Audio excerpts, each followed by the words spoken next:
Alam nyo ba meaning ng kaduo? Yan, yung kaduo nyo ngayon, nakakalaro nyo araw-araw. Yung nakakasama nyo, mapa-win streak, mapa-lose streak, okay lang yan. Bawi next game. Yan ang tunay na kaduo.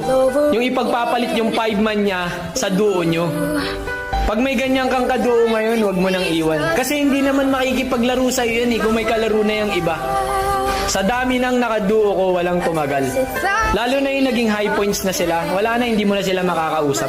Hindi naman lahat ng kaduo permanente. Iiwan ka rin yan pagka tumaas yung rank niyan. Maniwala ka sa akin. At lalo na pagka gusto mo pa yung kaduo mo, tapos nasama dun sa malakas na core, ikaw tong si tank user. Wala kang kalaban-laban, di ba? Kasi hindi mo naman siya kayang buhatin sa duo. Kasi tank ka nga. Ipakita mo na ikaw yung the best. Magbata ka tol, huwag kang matulog. Hintayin mo mag-wave si St. Peter sa'yo hanggang sa lumakas ka. Hanggang sa mapansin ka niya na tank user ka dati, ngayong core ka na. Pag bumalik sa'yo, sabihin mo, mama mo